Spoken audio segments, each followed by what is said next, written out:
हाँ, ये मेरी ही आँखें हैं। इनमें आपको उत्तर के बजाय प्रश्न की मात्रा अधिक मिलेगी। स्पष्टता के बजाय कन्फ्यूज़न अधिक दिखे इन आँखों में शायद। देखिए ना, अभी भी मैं शायद शब्द का प्रयोग कर रहा हूँ। मेरे वाणी में आत्मविश्वास की दृढ़ता कम, बल्कि निवेदन की कोमलता अधिक हो सकती है। मुझे कुछ मित्रों और हितैषियों ने एक बात पर आगाह किया कि मेरे कथन अक्सर लंबे वाक्यों से निर्मित होते हैं। इनमें पावर मैसेजिंग की कमी होती है। सही कहते हैं वो। अक्सर मुझे अपने सत्य को अभिव्यक्त करने के लिए भाषा और शब्दों की विपन्नता के कारण संघर्ष करना पड़ता है। मेरा सत्य भी तो स्पष्टता से रेखांकित होने की बजाय संभावनाओं की तरलता में भटकता रहता है। क्या मैं कमजोर हूँ? क्या मैं मूर्ख हूँ?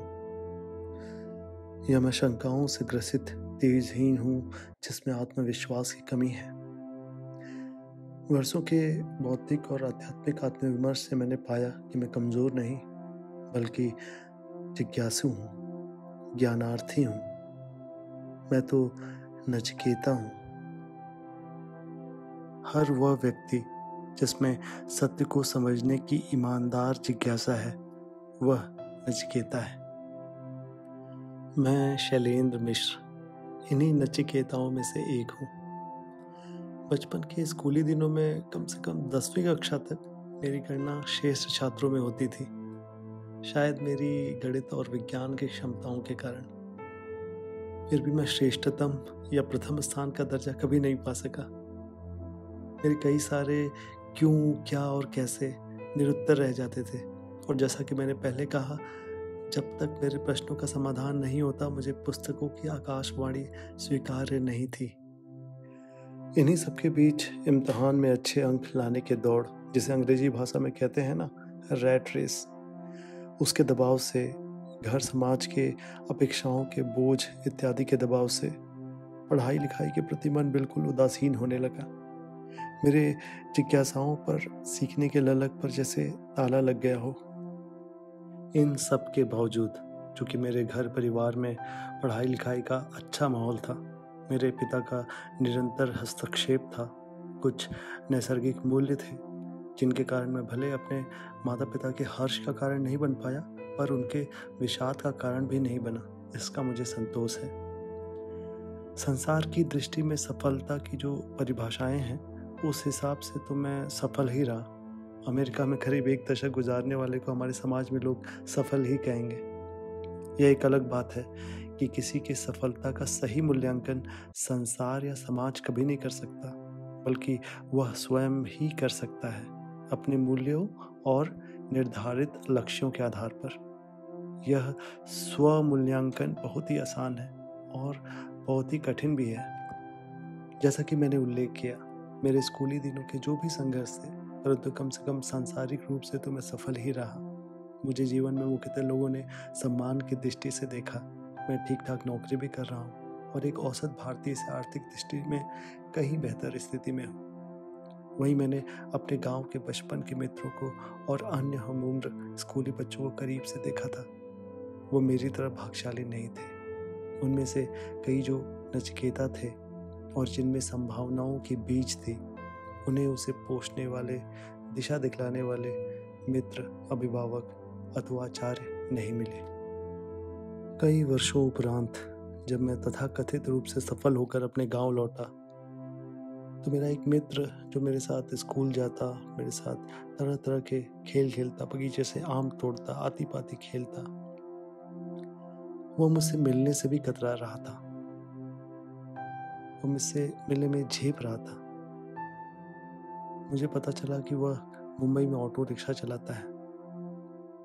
विश्वास कीजिए, असफलता रिक्शा चलाने अथवा मुझसे कम पैसा कमाने में नहीं है, बल्कि इस वजह से शर्म की अनुभूति करने और स्वयं को मुझसे या किसी और की अपेक्षा में निम्नता का भाव रखने में है। मेरे आत्मबोध ने मुझे मेरे सफलता की परिभाषा से परिचय कराया। मैंने पाया कि सफलता का सीधा संबंध उस आत्मसुख या परम आनंद के क्षण से है जो स्वयं में ही पूर्ण हो, जो सांसारिक और सामाजिक, या यूं कहें तो बाह्य किंतु परंतु वाले तर्कों से परे और अप्रभावित हो। उदाहरण के लिए, यदि मेरी प्रसन्नता मेरे सामाजिक ओहदे या मेरे आर्थिक कमाई पर आधारित है, तो कुछ ही क्षणों पश्चात मुझे ज्ञात होगा कि मुझसे ज़्यादा कमाई करने वाले या ज़्यादा सामाजिक ओहदे वाले लोग समाज में विद्यमान हैं, जिसका अर्थ यह होगा कि कोई अन्य मुझसे अधिक सफल है, तो मेरी सफलता पूर्ण कहाँ हुई? वह तो क्षणिक हुई। इसका अर्थ यह हुआ कि मुझे अपनी सफलता को समझने के लिए अपने परम आनंद क्षण अथवा मार्ग से अवगत होना पड़ेगा। मैंने अपने बारे में 2 बातें पाई। पहला यह कि यदि मेरे उद्यम से, भावना से अथवा किसी भी प्रकार के हस्तक्षेप से मैं किसी पराजित मन को विजयी बना सकूं या किसी को उसके निम्नता के बोझ से निकाल उनकी आंखों में सफलता व प्रसन्नता की चमक का साक्षी बन सकूं, तो उस क्षण मुझे एक अलग ही संतुष्टि मिलती है।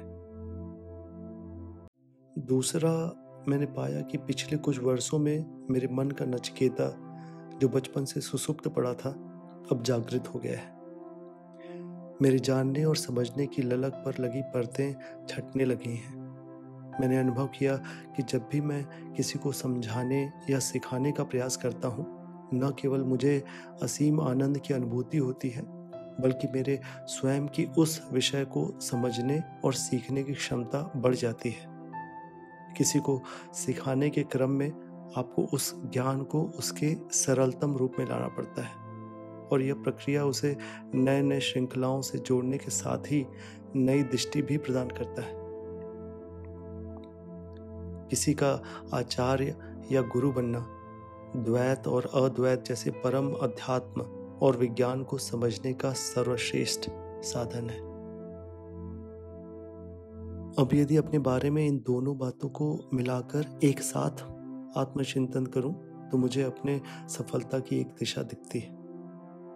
इसी क्रम में एक मंच अथवा संस्था के निर्माण की कल्पना करने की दिशा की है, जिसके द्वारा उन तमाम नचिकेताओं और एकलव्यों को उनके आचार्य से मिला सकूं, जो न केवल उनके वर्तमान जिज्ञासाओं का निवारण करें, बल्कि उनको वह दृष्टि एवं दिशा दें जिसके द्वारा उनमें नवीन जिज्ञासाओं का जन्म हो। इस मंच के द्वारा ऐसी कोई शिक्षा क्रांति लाने का तो स्वप्न नहीं देख रहा हूं मैं। इसका लक्ष्य कदापि विद्यार्थियों को परीक्षाओं के लिए तैयार करना नहीं है या फिर नौकरी के लिए प्रासंगिक बनाना। यह इसका लक्ष्य बिल्कुल भी नहीं है।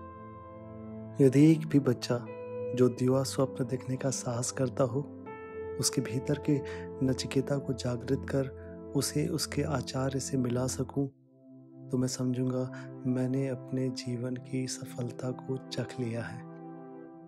आइए, सीखने और सिखाने के इस यत्न में शामिल हो वह ज्योति बने जो अपेक्षाओं से परे, निश्चल, निष्कपट और सरल हो।